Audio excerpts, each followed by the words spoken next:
Hello, and thank you so much for tuning in to On the Go with Amie Jo. I am really excited today because I have a young lady with me who has a most phenomenal story. She is an actor, she's an activist, and she was also a model. With Miss Toni Vaz. She has a most interesting story, and I'm sure you're going to be surprised, shocked, and you're also going to applaud her because she has done some great things. So Toni, thank you for being here. Well, thank you for having me. It is truly a thrill to meet you and have the opportunity to sit down and just talk about your life, some of the things that you've experienced. And I think we should take them all the way back to the beginning. And let's start in 1948. What were you doing in 1948? Well, 1948, I was still in New York, and my sister and I became Brantford models. So I was a model that started in 1948. Okay. And was that special at that time, or was it just normal? Were there lots of black at that time? Well, that I know of, there weren't any, but there was a Brantford Models. They're the ones who started out, which was a black modeling agency. And it was very successful at that time. So I did a lot of magazine stories in those days. Okay. And when you say magazine stories, you mean what?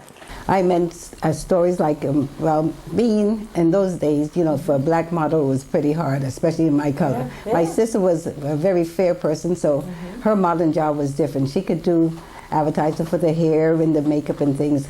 My thing was in the magazine. It talked about my being a killer, my being a prostitute, my being a fighter, and those are the type of magazines I did. The magazine was called Sepia Magazine. 1948. And so, what do you mean they talked about you being a killer and a prostitute and all of that? What does that mean? That was the name of the stories. Oh, okay. That was the stories. They would take a story where they talk about, you see me in one of the magazines choking a lady.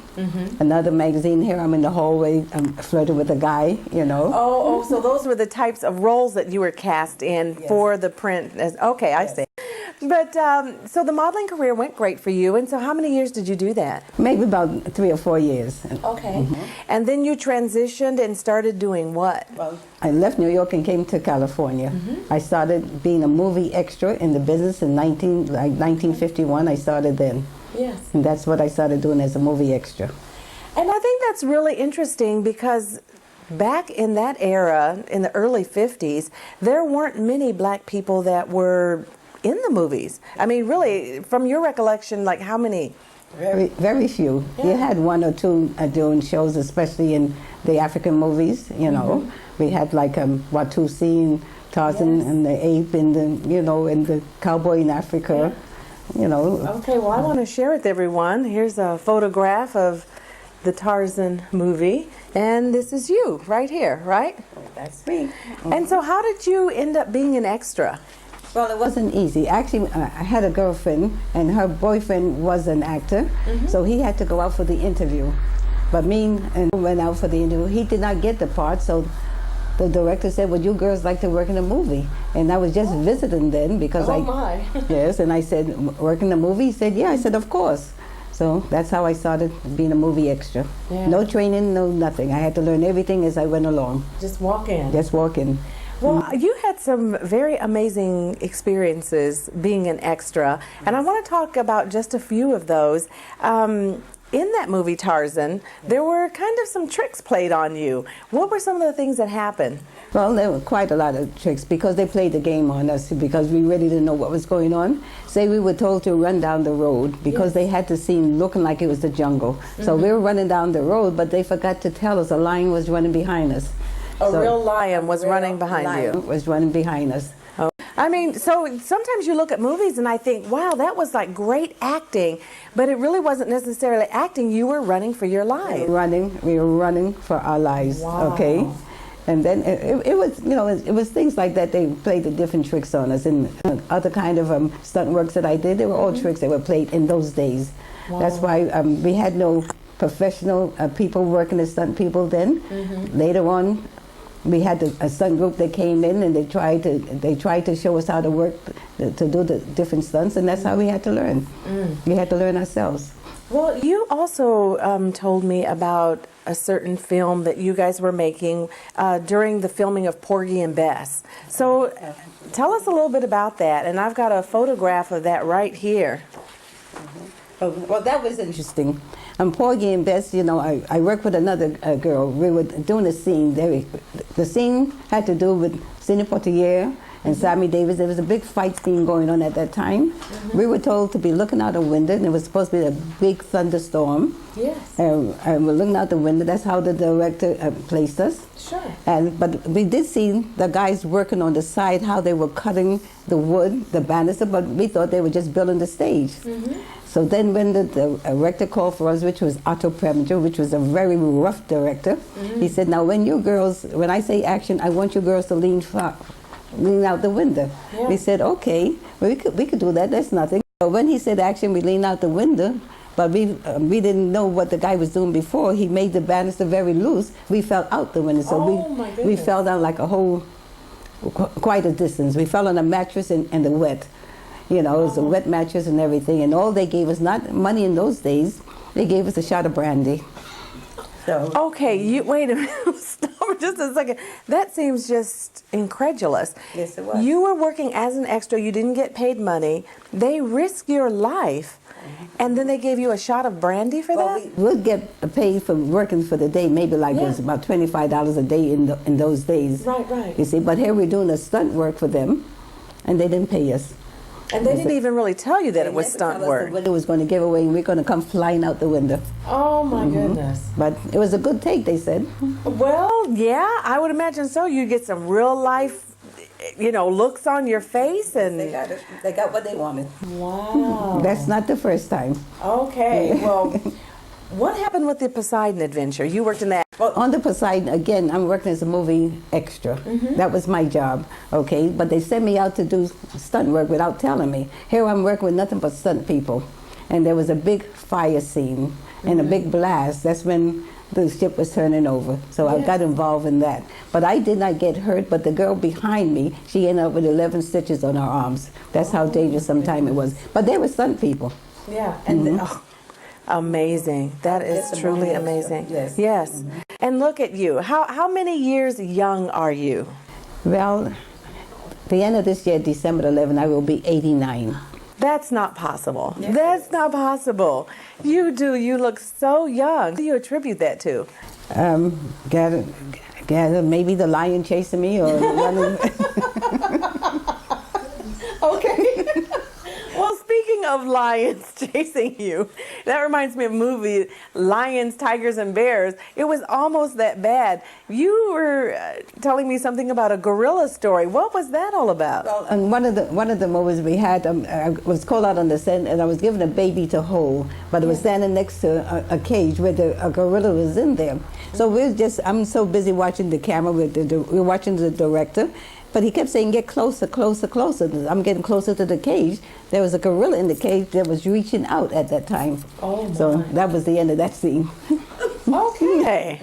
And I'm just amazed that they were able to put your lives at risk, and really there was no, I don't even know what to say. I'm kind of at a loss of words. There was nothing that was going to happen to them. They could do just whatever they wanted. Well, see, in those days, they did not pay the black people too much attention because we didn't have that many working in the business at that time. You see, so they took advantage and they made their money off of us, which was good. There was one show which I did, which I worked with a Debbie Reynolds stunt girl. Okay. Again, I went out as a movie extra, but I'm doing stunts, riding with her in a Jeep.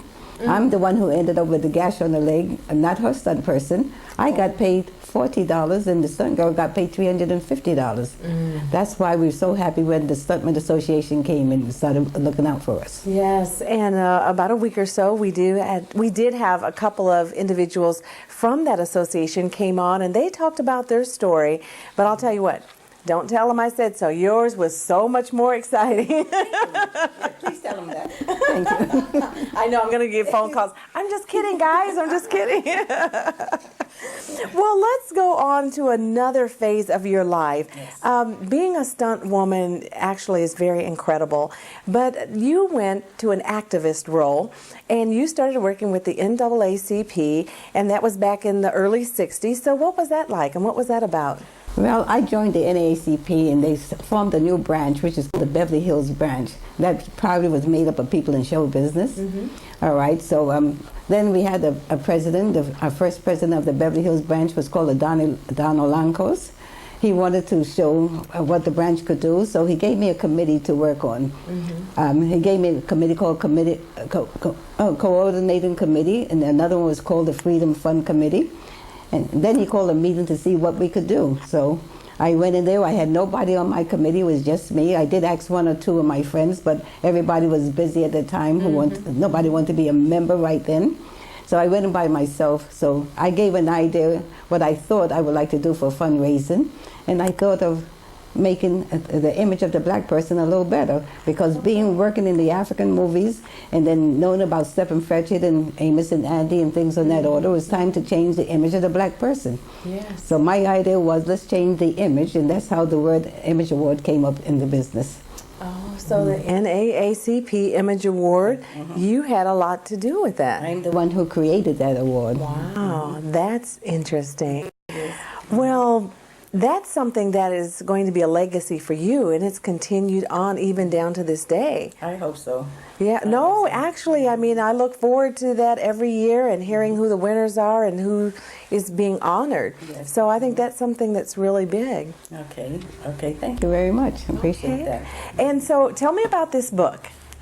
There was a writer there. Her name was Catherine Fairbanks, and she lives in Washington D.C.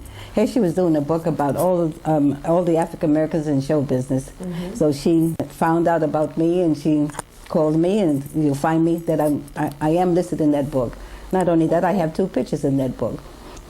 Okay. You know I want to find those pictures. Do you know where they're at? Yes, I do. Would you like me? Absolutely. Let me see if I can find them. Okay. And one of the reasons I enjoy interviewing people such as yourself is because there are so many stories that haven't been told. There's so much information that people need to know about. And I really do thank you for coming on and sharing a piece of your life with us. Well, thank you for having me. Now, here's one picture here. And I want to hold this up so my Okay. viewers can see it. And we'll do it just like this. How about that? This had to do with the singing nun. I did this. Singing nun? The singing nun. Okay. I did a stunt work for Juanita Moore, and that's me here. Okay. And there was, I'm sure you know who this guy is. Mr. Ed Sullivan. Mr. Ed Sullivan. Okay. And then there's another picture in the book where I have a picture with. Okay. Let me see if I can find that. There it is. Very There's good. a picture there with Lou Gossett. Oh, okay. And so why were you taking a photograph with him here? Because I did appeared at one of the NAACP meetings, and he was there. So you know how you take pictures with the different actors, Sure. like that. So they do have an article in the book under the title NAACP about my creating the Image Award. Okay, excellent, excellent. Well, what other delightful things would you like to share with us today about your life? It's really been an incredible life, and people are only getting little bits and pieces of it. But I'd like you just to share something you'd like people to know about you. Before we go into that, could I show you this book also? Sure. In 1963, this is the first integrated black book that for black students that you had in school. I know you'll find it in the school in California. I found this one in Mississippi, you know, and it shows integrated kids. In my days, in the early 40s, the 30s, when I went to school, we knew about Sambo. We didn't know about integrated with other races, and this is a very, very important book. Out of the way, and I hope my viewers can see this. And so this was a book that was in like a grade school book. Yes. Yeah. I know. And it actually shows Caucasian children, black children. Yes, it did. All that. That was the first integrated school book they had. That's exciting, and to be a part of that. And so who's this in the picture here? All of these are just all of the different kids, but you'll find me back here. You'll find me on the cover. Then you'll find me back here cooking, which I don't know how to cook. But No, you. there I am. This is supposed to be my family. Oh, you know. okay, so you posed for that. That's very nice. And on the cover. That's great. Perfect. Well, welcome back. Thanks so much for staying with us. We've had a delightful time sitting here with Toni Vaz. Toni, I really do appreciate you sitting down with us and talking about the amazing life that you've had. And you say 89 young? 89 young. Oh my goodness. At 89 years old, I hope and pray that I'm in this good of shape. I mean, really and truly. Well, I've been blessed. Mm-hmm. Yeah, and maybe it's the life that you've led and the good that you've done to others and that came back to you. You think? Yes. Mm-hmm. Well, let's talk a little bit about, with you being in the entertainment industry, who are some of the people that you've worked with over the years? I work with such fantastic people, but let's go back. I'm going pretty far back. Sure. There's a lady like Juanita Moore, who was fabulous. She just called me the other day, and I think Juanita's 98. Oh my And she was the one in Imitation of Life. Oh, yes. You see, and then I work with, and I know people like Dorothy Dandridge and her family. Mm-hmm. You know, I remember when Dorothy passed away, how they were looking for her sister. Most people don't know that Dorothy had a sister who was also a singer. Oh, really? Okay, I work with people like, I stood in for Diane Carroll on movies. Mm-hmm. I stood in for Eartha Kitt, Ruby Dee. Mm-hmm. Some of the most fantastic people. Of course, I work with Sidney Poitier and Sammy Davis, Yes. and Bill Cosby and people like that. It was very interesting. I had a nice, interesting life. Yes. I did a lot of traveling. Mm-hmm. I've been in over 45 countries. I had a great time in doing that, and I'm ready now to enjoy myself, relaxing.